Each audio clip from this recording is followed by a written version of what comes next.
I'm going to show you how I manage my microphone kit, the Saramonic Blink 500. This has been with me for the last 3 years, I think, and they've been working great. So this is a very good wireless solution for us to work with.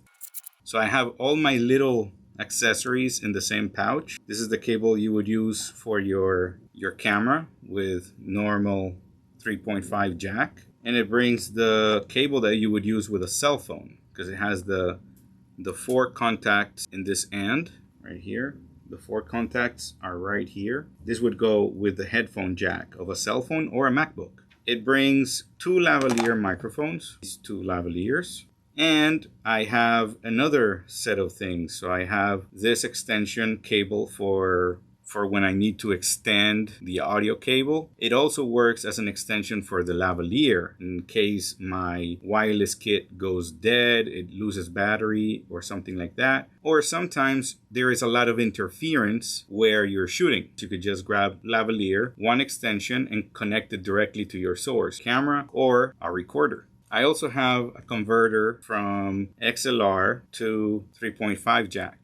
And I also have a conversion from 3.5 jack to 5/8, the big connection. So it would be to convert this little one to this big one. Sometimes there's like specific soundboards, like the one I have right here. This one would take this big plug and not the little one, or it would take the XLR. So I have all the options I can need for audio. I could plug it to a soundboard, to a camera, to a Canon, or to a Mevo. You're seeing me on the Mevos. I have 3 Mevos. One in front of me right now, the one on top, and the one on my side. So this would be a great extension to plug into one of those. Okay, so here we have the 3 mics, 2 microphones and 1 receiver, 2 transmitters and 1 receiver. It's very important that you know which one is transmitter and which one is the receiver, because these 2 send a signal to this one. So let's pick one up, and it has the power button on the side. It also works as a mute button. So we leave it pressed and we see the screen coming up. And now it's on. So this is the microphone I'm going to use and I'm going to test. And this is the receiver. It works the same way. We leave it pressed and it will turn on. The only problem with this one is because I've had it for such a long time, this one's screen dead. So you have to really shut the light on this one and confirm that it turns on. Now it's on. And it used to light up like this. It used to light up similar to this one, but now it's dead. I need to replace. I'm not going to buy the same kit. I'm going to buy the Rode Wireless Go 2s because they have a function that lets them record internally. So these are just transmitters. They send the signal from the microphone to the receiver, and then you record in any device, either a recorder, a soundboard, or a camera. But if you lose the signal, if there's some interference, some other wireless microphones, if you lose signal, your sound is completely awful. With the Rode Wireless Go 2s, they record internally. So no matter if you lose signal, you're gonna have a steady sound backup internally. So let's try them out. So this time I have this recorder directed to this camera. So what I do is I take the receiver, I plug in the 3.5 jack to line out, and then I take the other end, I plug it to the XLR converter. So I have receiver, cable, and XLR. And then I plug it into input number 1, which is now recording. Let's see how it sounds. It's pretty loud. So let's lower it a little bit there. 1, 2, 1, 2. That sounds good. I'm gonna start recording. I don't have a card in. Let's leave it like that. And then we're recording with this one. Can't stand hearing myself. So we're recording with this microphone. This one is the one I have connected, and it has an internal microphone. So it has a little microphone included. So if you're in a rush, you can't wire someone, you can just pop this in either on the side of the shirt or in the pocket. Try to leave it in a way that it doesn't have any bumping or fabric rubbing, so that there's no extra noise. This way, we have the audio very clear. We're sending the audio to the receiver is sending it to the recorder, and the recorder is sending it to the camera. We hear me very well. If we want to hide the microphone, or maybe make it not so noticeable, there are different ways. So we can take out our lavalier. Oh, these Velcros are very useful. Take out our lavalier microphone, unwrap it. We can plug it in, watch for the noise, and you can hide the pack in a pocket or something. Then tell your person to send it up their shirt. I'm gonna make a little bit of noise. And now that we have it out, I have a little trick. Because my shirt is on this side, I need to twist it so that it clips on that side. Oops, oh, it's not like that. So that it clips on that side. And then I do a little loop, which goes out and in. And I clip it, and then I clip it to the shirt. So this way we see a little loop of cable, but it's not hanging out, right? It's not like all loose. Because sometimes I see people like with a lot of slack on the outside and it's showing like this. You could put it like this, or you could pull it down a little bit. The idea is to have a loop so that if someone pulls their cable, it doesn't make a big sound or it doesn't disconnect the microphone. Another way is to take out all the accessories. So I take out everything and take out the foam and the clip. We have the microphone exposed. If we want to hide it, there's many ways of doing this. One of my favorites that I've tried during the years is moleskin. So moleskin is something that you use for your feet when you have calluses or very aggressive rubbing of your feet with your shoes. I use this to stick the microphone on. So what I do is I open this. I bring 3 sheets. What I do is I cut this. Sometimes it gives me 4 pieces. And this is perfect because it's medical tape and it has a fuzzy back. You stick it to the microphone like this, and then you stick it inside your shirt or your talent shirt. Make sure it's pointing backwards, something like that. There's many ways to make it more hidden so that there's no bump.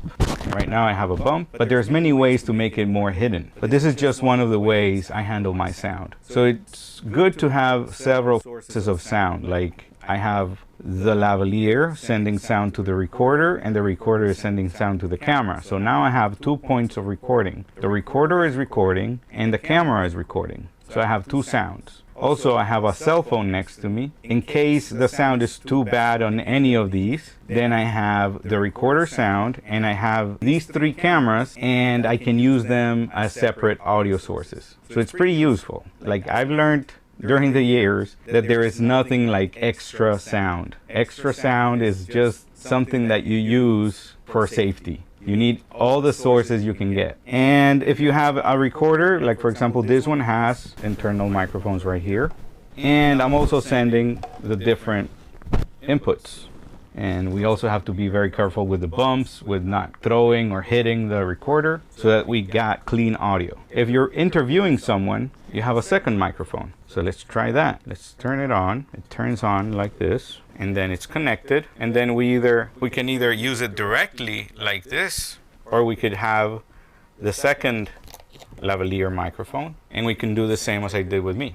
It's very important that you have audio covered. Normally in the movies you have a person handling sound from the top. So someone would be with a boom mic pointing the sound to the person from the top, and they always have it a little bit above the actor. So they measure if the frame is up to here, so they say, okay, raise the microphone a little bit more until it's out. Sometimes in editing they have to crop the shot so that they don't show the microphones. And it's pretty tricky because the microphones can cast shadows. It could be seen in reflections. It is a complete nightmare. So lavalier microphones are pretty cool because you can hide them inside the clothes. But there is a trick to it because sometimes you get rustling. Like when people move, it rustles against the fabric inside their clothes. They have undershirts, or they have things that shake, or necklaces. Any kind of jewelry can be annoying in the sound. So there's different tricks for that. But it's very important that you have sound, and that you have sound close to the voice,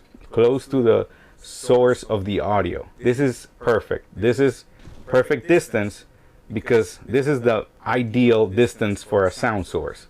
That's why when you're seeing a podcast, you see people with a microphone stuck in their face like this, because those microphones are pretty close. But always have sound, because if you want a good shot, like for example this one, it's pretty far away from me. It's like 5 feet away from me. That camera's 5 feet away from me. Or if I have this cell phone is at a good distance and it's probably capturing good audio, but there's nothing like a backup to the backup to the backup. Always make sure you have extra sources of sound that you can pick up from.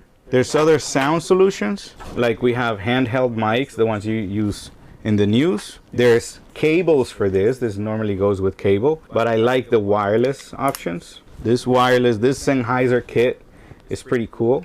You just turn them on from the little button down here on both, and they will sync up together. When they stop blinking, they are syncing up. There we go. And now we have another source of sound. So sometimes you have the audio from the lavalier and the audio from the handheld mic. Let's activate.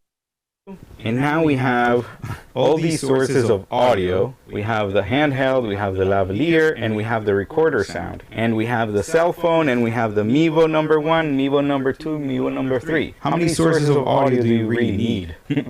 Just make sure you have a very good one. And that would be all. To learn more tips about audio, check us out. To learn more tips about audio recording and video recording and content creation, follow us. So to hear more tips about audio, video, and content creation, follow us, link in bio. So if you want more tips about video, audio, and content creation, follow us. We're gonna share all our knowledge right here. So if you want more tips about audio, video, content creation in general, we're gonna be sharing everything we know, everything we have, and all the tips that we use on a real and out there in the field. Interviews, red carpets, events, everything we know about video creation, content creation, we're going to share with you. So follow us and learn more.